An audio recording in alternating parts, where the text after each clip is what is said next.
What's going on, guys? My name's Lior and I'm with Compass out of Boston. And in this video, we're going to be talking about the top 5 things I hate most about living around the Boston area. So let's get at it.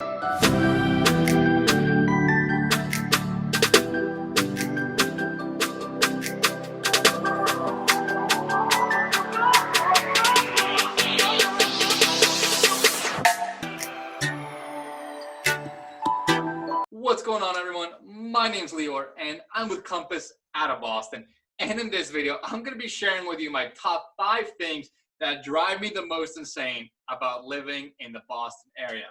Now, before I get into it, 2 quick things. If this is your first time on my channel, give me a subscribe, guys. I put so many videos out every single week talking all of what it's like to live in different parts about Boston, tips on buying, tips on selling, and so much more. So if you guys haven't already given me a subscribe, smash that subscribe button.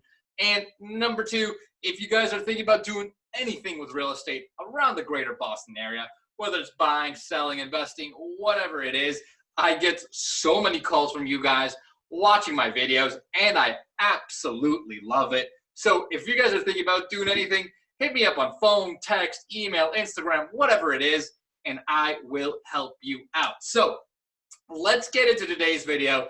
And if you guys have been to my channel a lot, I think you know that I'm typically a pretty optimistic person, and you know that I love Boston. But there are certain things that drive me absolutely insane about living here sometimes. And I came up with my top 5 things that just completely drive me insane. And let's get right into it with number 1, which is the traffic. I mean, the traffic here is just absolutely bananas sometimes. Basically, there's obviously rush hour in the morning. If you're driving anytime between, like, I'd say 7:30 to basically 10 a.m. around the city, it's going to be pretty tough. And then in the afternoons, basically anytime from like 2 to almost 7 p.m., you're almost guaranteed to hit some sort of traffic. I'm on the road a lot as a real estate agent, and I can tell you it is everywhere, and it's really annoying. Especially, the highways are slammed. Even when you're driving around the towns, especially in Boston. Remember, Boston's a really old city. Wasn't necessarily designed the best way. There's a lot of small streets, a lot of one-ways, a lot of rotaries, and it just, all of that together makes for some pretty terrible traffic, and it can drive you insane. So that's number 1. Number 2 is the famous Boston attitude. Now, this is obviously going to be a blanket statement, and there's obviously a lot of really nice people that live in Boston, but especially when you think about people on the road, and people in general, people in Boston typically have a good amount of attitude. If you walk around the streets, it's not gonna, you'll probably get some shoves or something, and people won't necessarily look twice or apologize or anything.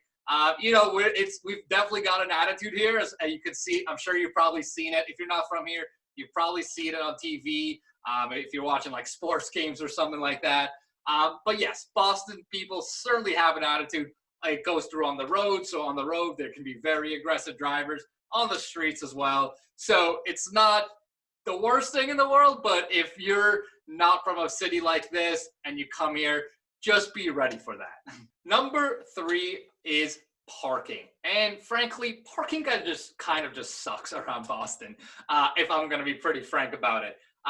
From a residential perspective, right in your home, if you don't have off-street parking and you're living in Boston or the cities close by, it's kind of going to be a little bit of a pain to find street parking every night. Boston's a pretty small city with a ton of people in it, so street parking is really, really tough to find. And if you're, say, out and about and you're doing some business or whatever, or going out, and you need to park, it's also very hard to find street parking on the streets. And the worst thing about it too is the meter folks that check the meters to see if they're expired. They are like hawks here. So if your meter's even expired for like a minute or 2, you're gonna get ticketed. I basically have a budget every single month just for a ticket allowance, because it's gonna happen. So if you don't have off-street parking at home, and if you plan on driving around the city to go to different places and all that, just be ready for that. Parking is not necessarily the most enjoyable part of my day. Number 4 is the winters. And look, the spring, summer, and falls here are absolutely gorgeous. I think the weather is beautiful. We get we can do tons of outdoors things. But the winter here is certainly brutal. I mean, basically, anytime after Thanksgiving, right, early December, up to usually, I'd say mid to late April, it's gonna be cold. It's gonna be a lot of snow. And the days are really short here, right? We don't get a ton of light. The sun typically sets around 4:30 p.m. or so. So it can kind of be a long and brutal winter.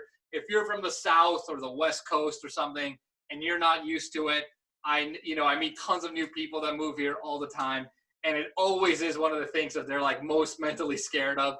It's certainly a factor. I will say you certainly get used to it after a winter or two, but you do need to be ready for that.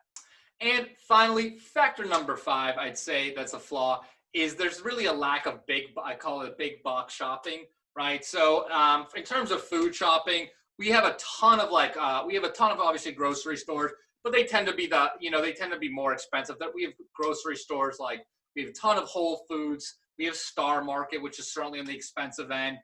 We have more boutique shops like Trader Joe's. The one good thing is we do have a few stores like the Market Basket that are super cheap. I believe there's only 2 of them pretty close by in the Boston area. So you will probably need to drive to them. And then beyond just food shopping, if you just need like home furniture shopping in general, we don't really have a ton of big box stores around here. If you're used to places like Walmart, IKEA, we have them, but they're going to be about 45-minute drive away from the city. So again, it's not necessarily something you're going to have in your backyard. So if that's something you're used to, you're going to have to kind of figure out alternatives, or you're going to have to drive out 45 minutes to a lot of these bigger stores. So those are just some of the things that kind of drive me insane sometimes about living in Boston. Again, I absolutely love it here, but again, there's no perfect place, and those are some of the flaws that I think are with the city. So if you guys have any questions, any comments, any thoughts, put them below. And like I said, guys, I get so many calls from you guys who watch my videos, and I absolutely love it. So if you're thinking about doing anything with real estate around the greater Boston area, hit me up and I will take care of you.